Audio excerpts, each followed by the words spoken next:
글로벌 비트 시간입니다. 미국의 대선 일정이 이제 본격적으로 증시에 영향을 미치는 걸까요? 금요일 미국 증시 PC 물가지수는 무난하게 발표가 됐습니다만 대선 이슈로 인해서 달러라던가 여러 가지 변동폭이 커지면서 증시도 하방 압력을 받는 모습을 나타냈습니다. 금요일 주요 마감 상황 체린 앵커와 함께 짚어보시고 특징주까지 함께 이야기 나눠보시죠. 네, 오늘은 금요일 시황 그리고 상반기 랩업까지 좀 간단하게 준비를 해봤는데요. 바로 확인해 보시죠. 이날 발표됐던 PC 물가지수가 예상에 부합했습니다.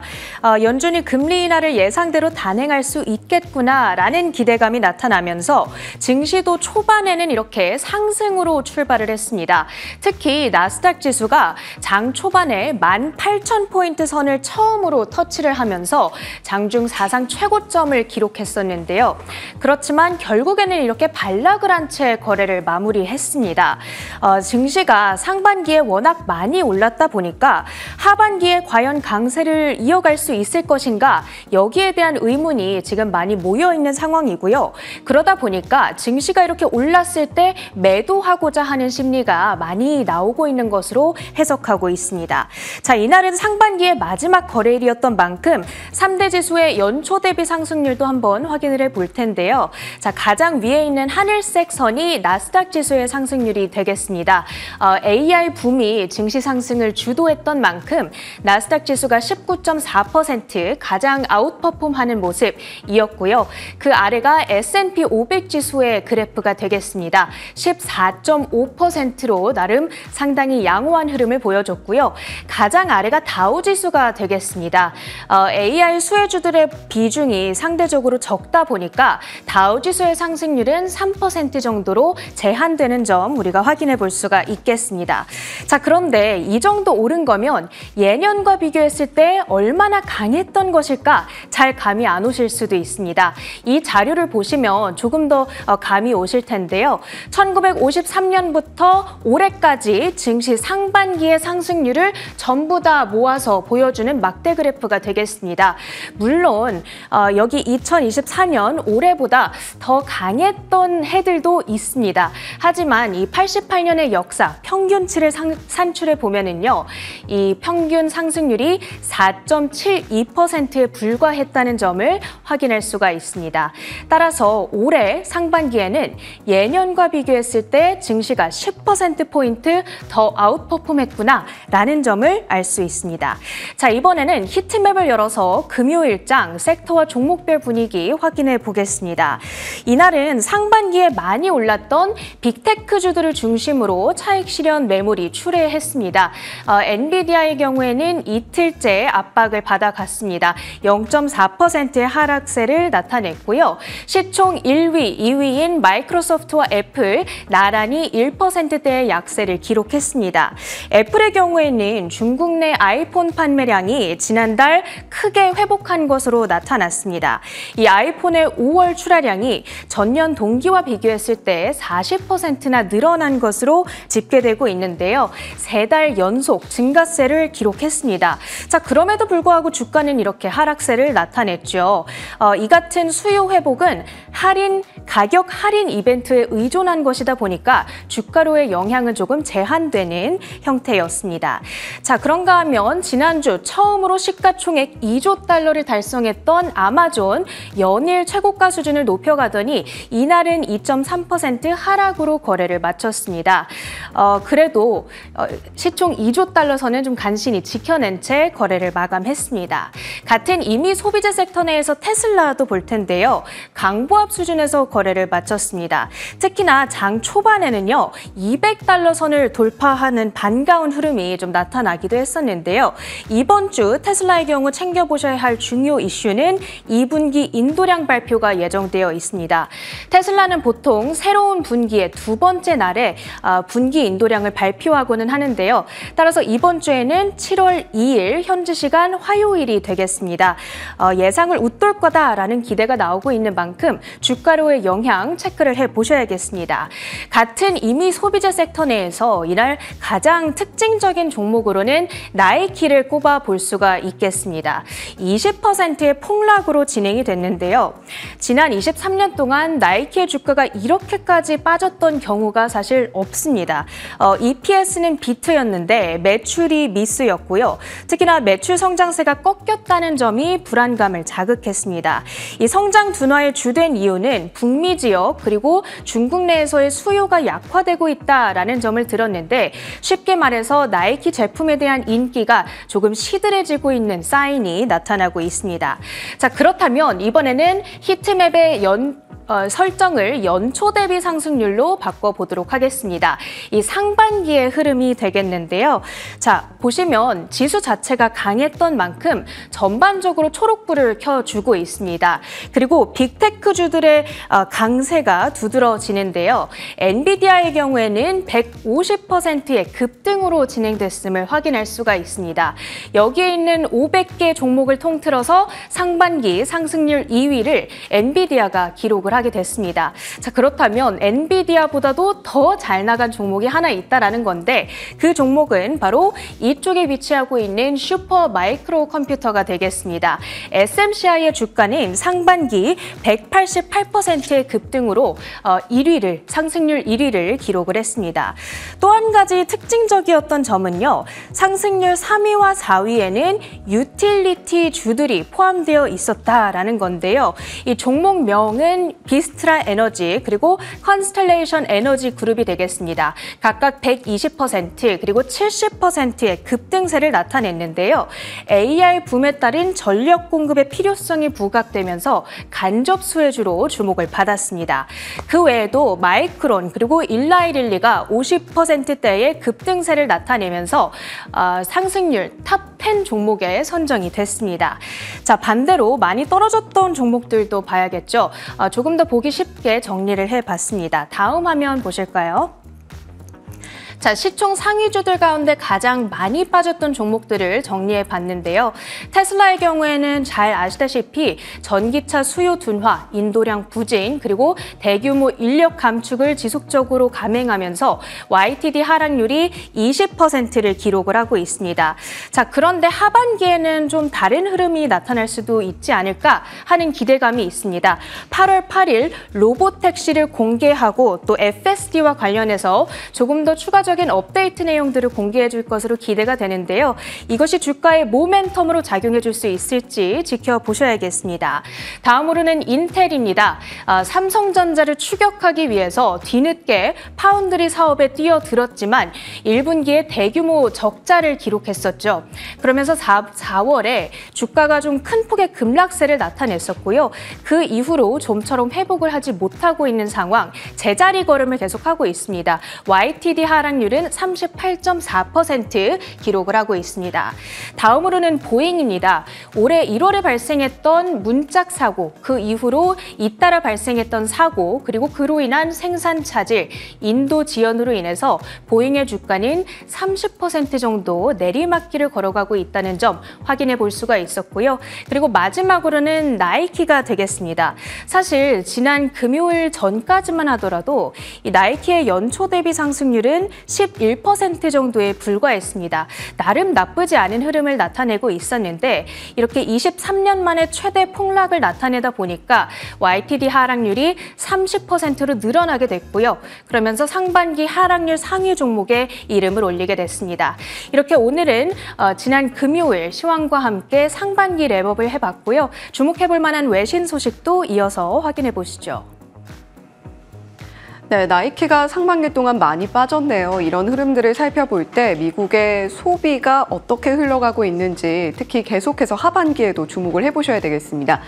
지난 금요일 나온 PC 물가지표 전해드리기 전에 미국 시장에서 가장 큰 이슈가 됐던 것이 바로 이 대선 TV 토론이었습니다. 바이든 현 대통령과 트럼프 전 대통령이 맞붙은 CNN 첫 TV 토론에서 바이든 대통령이 참패했다라는 평가가 나오고 있습니다. 이러한 분석들 토대로 지금 미국 시장에서 어떤 이야기들이 흘러나오고 있는지 하나하나 뜯어볼 텐데요. 바이든 대통령이 과연 이 난국을 어떻게 헤쳐나갈 수 있을지 주목해 보는 것도 역시 하나의 포인트가 되겠습니다. 함께 들여다보시죠. 오는 11월 미국 대선을 앞두고 첫 TV 토론이 진행된 후 바이든 대통령이 후보 사퇴 압박을 받고 있습니다. 미국인 70% 이상이 바이든 대통령이 11월 대선 도전을 포기해야 한다고 본다는 여론조사도 등장했습니다. 토론 승자가 누구였냐는 CNN 여론조사 및 실시간 배팅 사이트 결과로도 트럼프 전 대통령에게 우세한 분위기가 형성됐습니다. 이번 토론에서는 경제가 주요 이슈였으며 바이든 대통령은 몇몇 중요한 수치를 잘못 이야기하는 등 실수하는 모습을 보인 바 있습니다. 그러나 바이든 대통령은 TV 토론 이후에도 예정된 일정을 소화하며 대선 승리를 자신하고 있으며 민주당 내에서는 전당대회 이후에도 대선 후보 교체가 가능하다는 당규에 대한 언급이 나오고 있습니다. 네, 이 앞부분이 실시간 배팅 사이트에서 과연 이번 대선의 승자가 누가 될 것이냐에 배팅하는 쪽을 제가 방송 직전에 한번 또 캡처를 해왔습니다. 트럼프 전 대통령의 경우에는 56.5%의 배팅을 얻고 있고요. 바이든 현 대통령의 경우에는 20.4%에 불과합니다. 2배 이상 차이가 나고 있는 모습을 보여주고 있는 것이고요. 이렇게 격차가 벌어진 것은 TV 토론 이후에 더욱더 극명한 모습으로 나타나고 있습니다. CNN에서 TV 토론이 있었고 CNN에서 즉각적으로 여론조사를 내놨습니다. 이번 TV 토론의 승자가 누가 된 것으로 보이냐라는 질문에 바이든 대통령이 33%, 트럼프 대통령이 67% 승리한 것으로 보인다라는 의견이 나타나고 있는 모습을 나타내고 있었는데요. 2024년 대선 첫 TV 토론의 주요 의제는 역시 경제였습니다. 첫 번째 2020년에 첫 번째 TV 토론의 경우에도 역시 경제에 대한 언급이 굉장히 많았고요. 두 번째에도 역시 경제는 늘 1순위로 언급이 되고 있는 TV 토론의 모습입니다. 그리고 두 번째로 이번 TV 토론에서 언급이 많았던 부분은 이민 정책이었는데 실제로 유권자들은 어떤 이슈에 가장 많은 관심을 가지고 있는지 다음 장을 통해서 살펴보겠습니다. 유권자들의 의견인데요. 첫 번째는 역시 중요한 것은 경제입니다. 아무래도 바이든 대통령이 집권을 한 이후에 물가가 많이 오르는 모습을 보여줬고 그에 따라서 경제에 대한 관심도가 상당히 높고 그 다음으로는 민주주의에 대한 위협을 2위로 꼽았다라는 점이 대선 후보와 그리고 유권자들의 의식 차이라고 보면 되겠고요. 주요 의제에 대한 언급 횟수를 한번 분석을 한 자료입니다.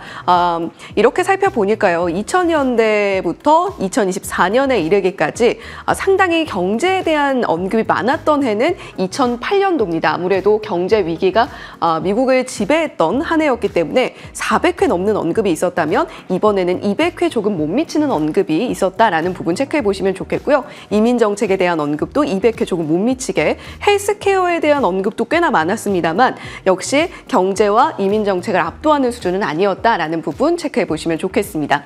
자, 그렇다면 우리는 주식시장 참여자로서 변동성이 얼마나 커질 것이냐 이 부분에 또 집중을 해봐야 될 텐데요. 1992년부터 대선이 열린 해의 월간 빅스 지수 등락률을 정리를 한 표입니다. 야후 파이낸스의 자료인데 확실히 4분기부터 그러니까 대선이 11월 달에 치러지는 걸 감안을 한다면 4분기부터 빅스 지수의 변동폭이 상당히 들쑥날쑥한 모습을 볼 수가 있습니다. 이에 따라서 주식시장의 변동성에도 우리가 4분기부터는 더욱더 각별히 유의해야 된다라는 부분 체크해 보시면 좋겠습니다. 자, 두 번째 기사는 PC 물가지수에 대한 이야기입니다. 물가지수 자체는 그래도 안정적으로 받아볼 수가 있었는데 그 밖에 나온 지표들이 시장을 흔드는 모습을 보여줬습니다. 함께 들여다보시죠. 미국 상무부가 5월 근원 PC 가격 지수가 전년 동기 대비 2.6% 상승한 것으로 집계됐다고 발표했습니다. 5월 근원 PC 가격 지수의 연간 상승률은 2021년 3월 이후 3년이 넘는 기간 중 가장 낮았습니다. PC 가격지수 결과에 뉴욕 증시는 반색하며 일제히 상승세로 장을 열었습니다. 나스닥 지수는 장중 사상 처음으로 18,000선을 상향 돌파했고 S&P 500도 5,523포인트까지 오르며 모두 사상 최고치를 경신했습니다. 하지만 5월 PC 가격지수의 발표에 앞서 구성 요소가 되는 5월 소비자 물가지수 CPI에서 이미 둔화세가 확인됐기 때문에 투자자들은 이를 오히려 매도 기회로 삼았습니다. 네, 이렇게 PC 가격 지수 우리가 조금 주목을 많이 했던 물가 지표 중에 하나입니다. 아무래도 연준이 CPI보다 물가를 볼 때는 PC 가격 지수를 조금 더 집중해서 살펴보고 있고 그중에서도 근원, 코어 PC 물가 지수가 어떻게 나오느냐 그 부분이 상당히 중요했는데요. 월간 기준으로는 0% 상승 그리고 전년비로는 2.6% 상승하는 모습을 보여줬습니다. 그리고 유가라던가 여러 가지 변동폭이 큰 부분을 제외한 코어 PC의 경우에는 전월비로 0.1% 상승, 전년비로 2.6% 상승하는 모습을 보여줬고요. 소비 지출, 개인 소득 모두 안정적인 모습을 보여줬습니다. 자, 그렇다면 연준이 무엇보다 주목하고 있는 서비스 물가는 어떻게 나타나고 있을까요? 슈퍼코어 PC로 보통 그 서비스 물가를 가늠하고 있습니다. 전월비 0.1% 상승에 그치면서 서비스 물가도 둔화세가 확인되고 있다는 부분을 저희가 체크를 했습니다. 다만 지금 시카고 PMI가 급등하는 모습을 보여줬는데요. 10년물 국채금리 수익률의 변동폭을 일중 그래프로 가지고 온 자료입니다. 상당히 들쑥날쑥한 모습을 보이다가 급등하는 모습을 나타냈던 것은 시카고 PMI를 통해서 급등하는 모습을 확인을 하면서 제조업 경기가 다시 살아나는 것이 아니냐. 그렇다면 연준의 금리 인하가 조금 멀어지는 것 아니냐라는 불안감이 반영이 되면서 국채금리 수익률이 급등했다라는 포인트까지 잡아보시면 좋겠습니다. 자, 세 번째 헤드라인으로 이어가 보겠습니다. 이번에는 애플에 대한 이슈인데요. 앞서서 체린 앵커도 짚어준 바가 있습니다. 그 밖에도 주말 사이에 애플의 신제품이라던가 여러 가지 관련 이슈들이 나온 것들이 있어서 함께 체크해 보도록 하겠습니다. 5월 중국 내 아이폰 출하량이 40% 증가했습니다. 6월 쇼핑 페스티벌을 앞두고 주요 소매업체들이 대폭 할인을 진행한 영향입니다. 애플의 휴대폰 출하량은 올해 첫 2개월 동안 감소한 후 3월에 증가세를 기록했고 4월에는 중국의 출하량이 52% 급증했습니다. 그 이유 중 하나는 애플과 중국 유통업체들이 2024년 초부터 가격 인하 제한을 해왔고 이러한 활동이 6월 18일 쇼핑 페스티벌까지 지속됐기 때문입니다. 네, 이렇게 4월에는 50% 급증에 이어서 5월 중국의 선정량도 40% 증가한 아이폰입니다.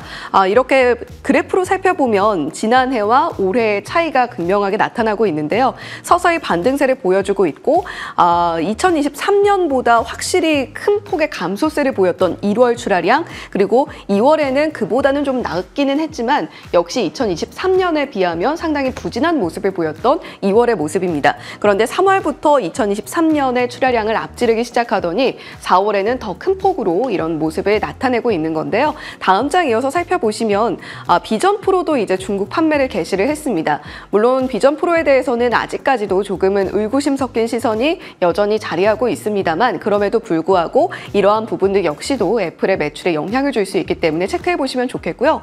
대만의 IT 전문 애널리스트죠. 거밍치가 2026년에는 IR 카메라를 장착한 에어팟이 출시될 것이다 라는 신제품과 관련한 소식통을 인용한 또 루머도 함께 전한 바가 있으니까요. 에어팟도 새로운 모습으로 등장하는 것을 기대해보면 좋을지 한번 계속해서 지켜보시면 좋겠습니다.